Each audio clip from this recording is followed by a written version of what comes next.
Health first. This is the underlying message that the corona pandemic has reasserted. The pandemic is a health as well as an economic crisis, and hence the role of pharmaceutical industry has become very critical. The pandemic has shaken the global economy but has given the world an opportunity to correct decades of underinvestment in healthcare. A growing incidence of chronic ailments like diabetes, cardiovascular, cancer, etc., coupled with better pricing for product in this segment, has resulted in very few new products being developed for infectious disease.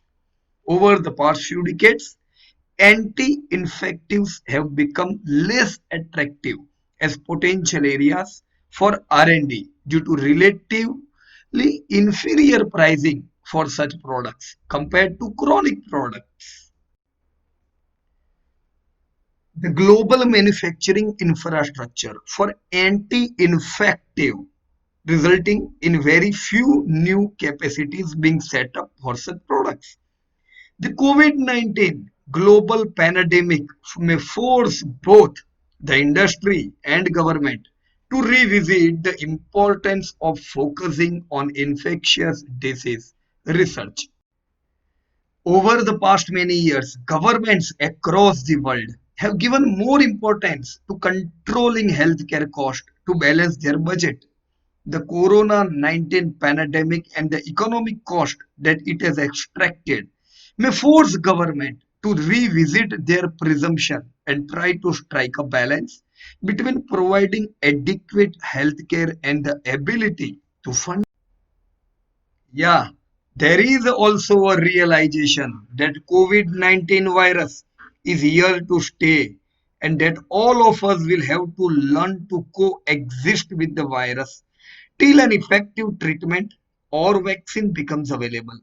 The industry is trying to develop a potential vaccine at a frantic pace while simultaneously putting in effort to test existing drugs which can potentially aid corona treatment. So, friends, there will be far reaching changes in the way in which organizations are likely to operate going forward. Consumer behavior and consumption pattern are also likely to change due to the global pandemic. Social distancing and maintaining individual hygiene, like using masks and hand sanitizers, have become imperative. Work from home option has been exercised by most organizations for certain functions, and there is a likelihood that it will continue for some time till the viral infection comes under control.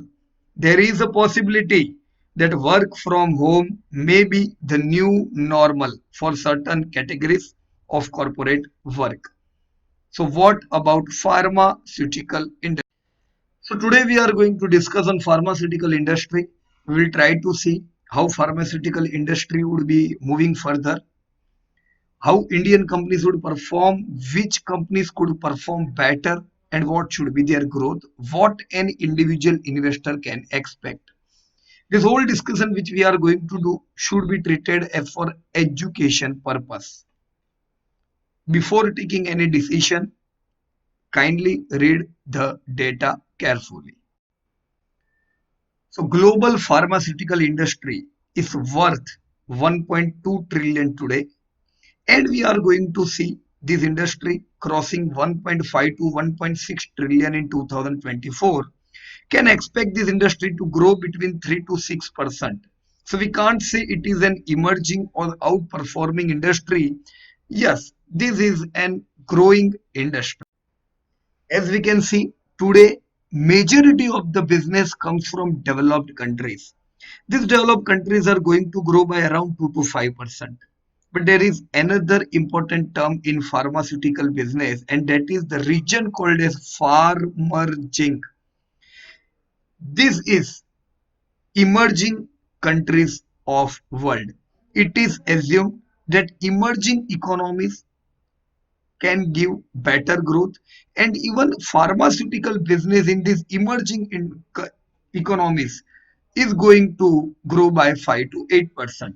So yeah, farmerging is going to outperform even developed markets in coming. US is the major market along with Western European markets. US and emerging economies are going to stay in spot for this industry. Even China's market is going to expand by 5 to 8%. So these all are some regions as we have discussed: US, Western Europe, China, and Japan.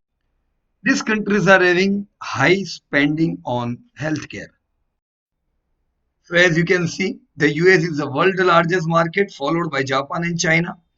Pfizer is the world's largest pharma company and is 170 years old with 80,000 crore profits. If we look on Indian whole pharma industry, yes, pharma industry is one of the largest industry with around 10 lakh crore market cap, 2.5 lakh crore sales and 25,000 crore profits if we combine all companies.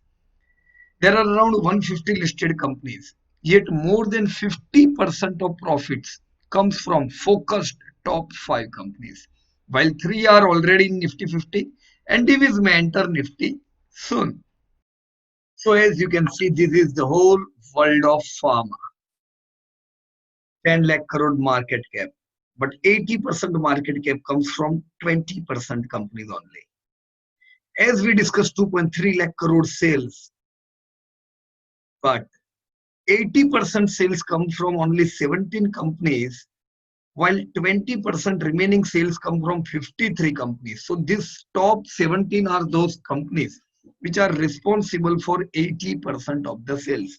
There would be 150 listed companies, but if we focus on those companies which are doing business, then that would be a better idea. If you focus on profit, then 80% profits comes along with top 15 companies. So who are profit maker in this whole pharma world? These top 15 companies. Bottommost 55 companies are responsible only for 20% profit. Right? As you can see here, let us play with this data. You can see Sun Pharma is the largest company in the terms of market cap. If you just see these 1, 2, 3, 4, 5, 6, 7 companies, they are responsible for 50% of market cap. That is Sun, Divis, Dr. Reddy, Cipla, Oro, Torrent, Lupin. If you check in the terms of sales, then here Sun Pharma, Oro, Cipla, Dr. Reddy, Lupin, Cadila, these all are some companies.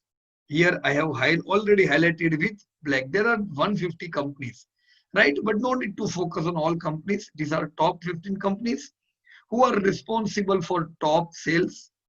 If you are looking on profits, you can see here Lupin goes out because Lupin is doing sales, but they are making losses. So if you are looking for profits, these are your top 15 companies making high profits. All right. Considering this, no need to focus on all 150 companies. Just see what these top 15, 17 companies are doing.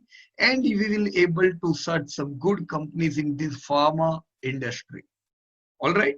So if we focus on these top 15, 17 companies, here we have written, let us see which company have grown, growth of pharma industry.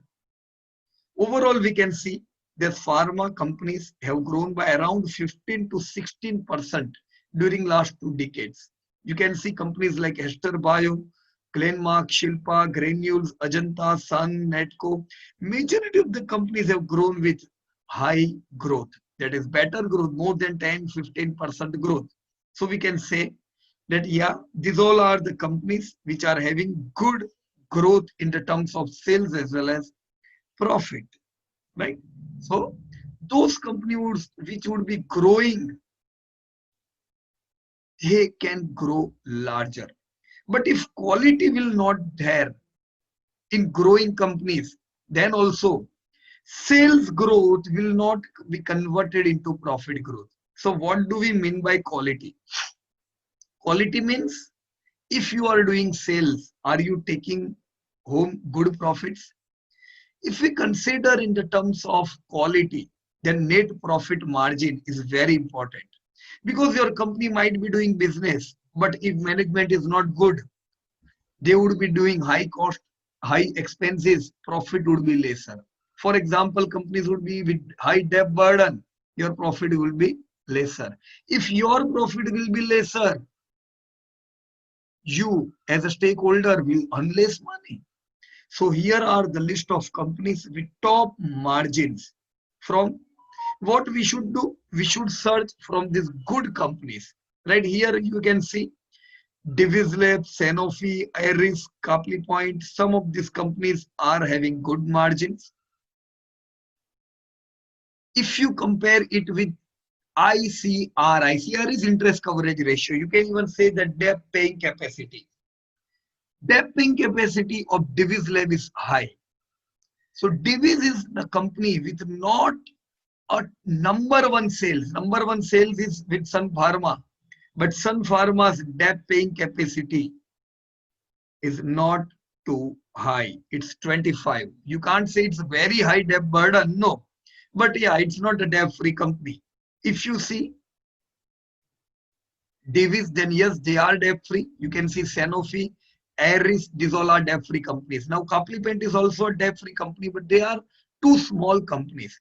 If you select companies which are debt free, but they are too small, then it means you are selecting some regional player. So, sales risk is there. Do not invest more than 2% in such companies. Divis Lab is not too small, not too high, not too large, right? But yes, margin are best. They are having high debt paying capacity. As they are having high debt paying capacity, it shows that they would be having lesser debt. Here also you can see this is debt to equity ratio.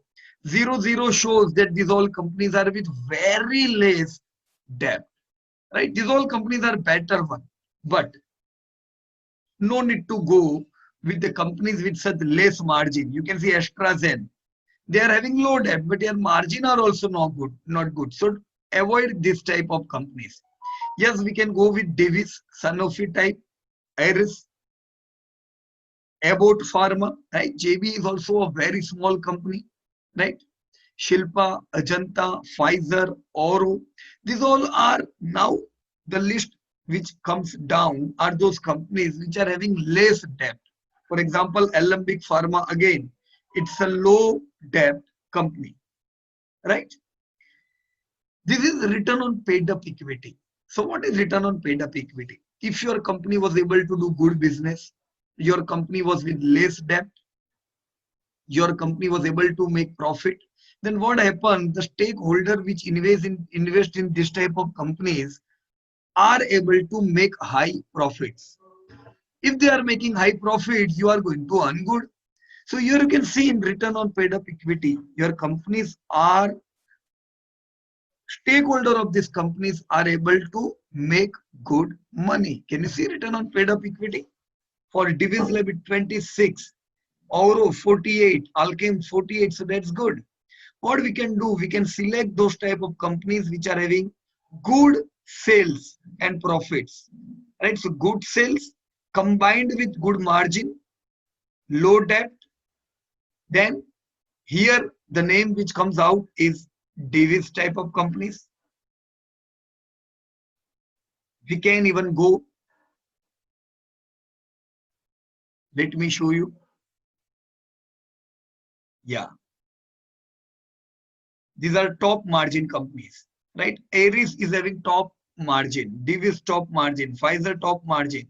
So Aries is a small cap. If you are buying this company, 1 to 2% is enough. Divis average, we can go with 3-4%. Pfizer is the largest company of world, but this Pfizer is Indian Pfizer, India Pfizer, right? Couple point. If we take multinational companies like Pfizer or Abbott Pharma, then growth, sales growth will be depending on only India. So better to go with multinational companies also, Indian multinational, right? These are top margin companies. If I will see debt-free companies, if you combine margin with debt-free, then here comes Divis and Sanofi, right? Top return on paid up equity type of companies, Jubilant is there, but yes, Jubilant's debt is too high, margin are lesser, so should avoid this type of companies, right? So again, what comes here? If you can scroll down, about a very good company, Ajanta, Divis, these all companies are better version, right? Divis can be recommended, right? Here, Oro is having better return on paid up equity, but you can see their debt is average.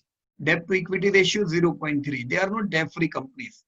So whenever we are buying any company, we should see first margin, then should come debt, and return on equity is going to be higher in coming time if your companies are doing good. So what was first thing? You focused on sales. Companies doing good turnover. These were the companies with high turnover, some Sun, Oro, Dr. Reddy, Cipla, but majority of those were not able to give you high margin. So you have to go and select from down like Divis or Pfizer here, right? Should be clear that Sun Pharma is largest in pharma, but yes, they are having some debt, their margins are lesser, and hence it could affect our earnings. If you see current year growth, what I can expect, yeah, if my companies are good, they would be growing and sales could be converting to profits in coming time. Current year scenario of pharma is good, promising. We have seen majority of your companies, majority of your industries have shown degrowth during quarter one. Here is pharma. India GDP would be growing by just 2% this year, but your pharma's GDP would be growing by 7. Pharma industry would be growing by 7%. Q1 you can see sales has grown by 7. It shows their outperformance. Profit has grown by 14%. It shows that if I am having any pharma companies, no need to book profit in near term or immediately. Let pharma run. Let pharma rally. So here, pharma should be focused. You can see Divis, Alembic type of companies have grown their sales by around 40%, profit growing by around 80 to 100%, right? So should be prepared that these companies are going to grow. No need to book profit early. Majority from you people are already holding these companies, can hold it, and we can search for some opportunities during any fall. So yeah, near term pharma ratios are also good. No need to hurry and book profits here. You can see pharma industries have given good growth during last 2 decades and even during last 1 decade. We have received around 20% CAGR return during last 2 decades, along with good dividend. Can you see here? Divis during last 2 decades have given 20% CAGR. During last decade, 25%. Majority of the companies have given good growth, right? So yeah, pharma is a good industry. Be prepared. It is not emerging industry. It is not extremely outperformance. In near term, there is outperformance. In coming time, yes, this would be a growing industry. What we can expect? 10 to 15% growth in this industry. So yeah, we can go with one or two companies. What we can do, we can buy one Indian companies and you can go with one multinational companies from pharma, right? So these were the return extraordinary. Here is the whole history of Divis Lab, right? As you can see, since 2001 to 2020, company have grown from 200 crore to 5,000 crore, high growth of around 20% CAGR. Sales have grown, profit have grown from 25 crore to 1400 crore, right? So yeah, Divis along with pharma It is not like the only division is growing. Pharma is growing, division is growing, your Abbott is growing, Pfizer is growing, majority of your pharmas are growing. But as sales and profit have grown during last several years, we have seen wealth creation in this sector. What we can expect in near term? Current year, current quarter growth, sales have grown by 50%. So be prepared. Share could blast like anything. Profit has grown by 80%. So even after this huge rally, 3,000 should be their good price to buy. Intrinsic value. I can expect till 2030, divis could grow from today's 5,000 to around 35,000 crore. We can see today's divis, which is making profit of around 1,300 crore. We may see they may cross 10,000 crore profit. Our target for next 10 years could be more than 10,000, right? But what should be our overall goal? That if we invest in some one or two pharma companies, in coming time, the pharma industry could grow. Companies are going to give you profit for long. See, Pfizer is giving profit to their stakeholders since more than 100 years. Your Indian companies are also going to last for long. Stay invested, buy one or two companies, stay invested for long, and there would be wealth creation, right? So thank you so much and best of luck to everybody. Thank you.